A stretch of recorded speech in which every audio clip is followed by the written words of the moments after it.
আমার মনে হয় রেটিং বাড়ানোর থেকে স্কিল বাড়ানোটা বেশি জরুরি। স্কিল বাড়ানোটা একটা বড় বাধা আমার যা মনে হয়েছে যে যখন আমরা একটা নির্দিষ্ট লেভেলের প্রবলেম সলভ করতে পারি আমরা ওই পর্যন্তই আটকে যাই, এবং সামনে অগ্রসর হওয়ার প্রসেসটা ঠিকভাবে জানা না থাকার কারণে দেখা যায় যে একটা নির্দিষ্ট লেভেলে এসে আটকে থাকি। ভাইয়া, যারা মানে প্রোগ্রামিং কন্টেস্ট করে তাদের প্রোফাইল বা মানে এই রেটিং, মানে কন্টেস্ট রেটিং এর পরে যে একটা মানে আমাদের যেমন কোডফোর্সেস একটা রেটিং থাকে, এগুলো কি কোনোভাবে প্রভাবিত করে কিনা?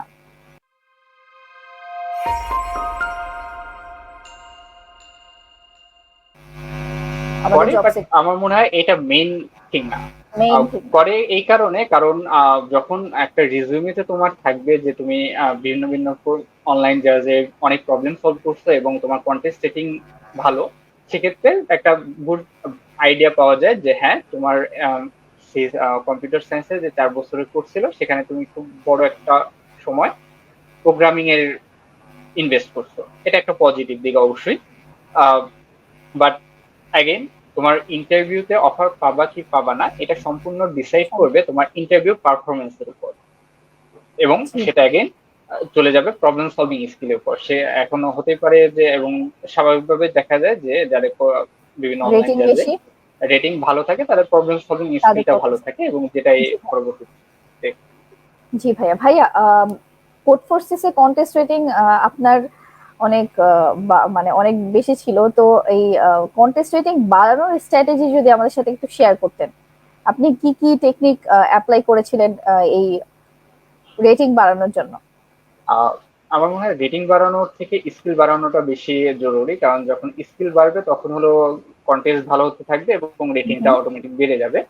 স্কিল বাড়ানোটা একটা বড় বাধা আমার যা মনে হয়েছে যে যখন আমরা একটা নির্দিষ্ট লেভেলের প্রবলেম সলভ করতে পারি আমরা ওই পর্যন্তই আটকে যাই, এবং সামনে অগ্রসর হওয়ার প্রসেসটা ঠিকভাবে জানা না থাকার কারণে দেখা যায় যে একটা নির্দিষ্ট লেভেলে এসে আটকে থাকি।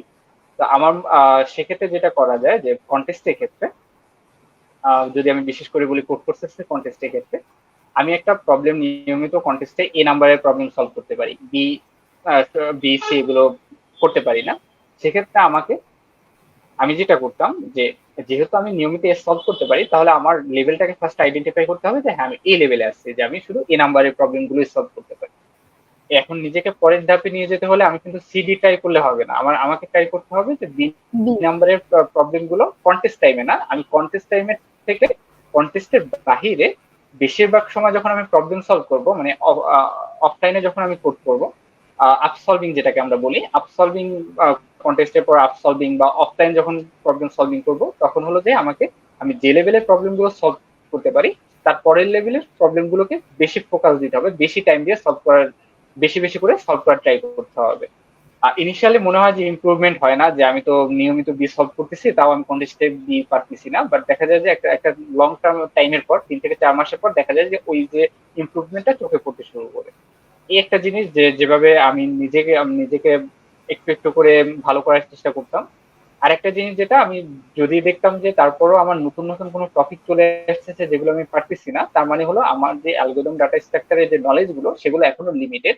তো আমি চেষ্টা করতাম নতুন নতুন অ্যালগোরিদম ও ডাটা স্ট্রাকচার গুলো শেখার, আর যেগুলো আমি দেখা গেল কোনো একটা কন্টেস্টে বি নাম্বার বা সি নাম্বার প্রবলেম আমি ট্রাই করতেছি, বাট ওই কন্টেস্টার যে অ্যালগোরিদম বা ডাটা স্ট্রাকচারে ওই প্রবলেমটা সলভ করা যায় সেটা আমি আসলে জানি না। সেক্ষেত্রে আমি কি করতে পারি, ওইটা পরবর্তীতে অফলাইনে শিখে ফেলা এবং তার উপরে অনেকগুলো প্রবলেম সলভ করে ফেলা, যেন পরবর্তীতে এই প্যাটার্নে কোনো প্রবলেম থাকলে বা এই ধরনের অ্যালগো ডাটা স্ট্রাকচারের উপরে কোনো প্রবলেম থাকলে সেগুলো যেন আমি খুব ভালোভাবে সলভ করতে পারি, অন্তত একটা নলেজ যেন আমার থাকে যে হ্যাঁ এই প্রবলেমটা এই অ্যালগোরিদম দিয়ে সলভ করা পসিবল।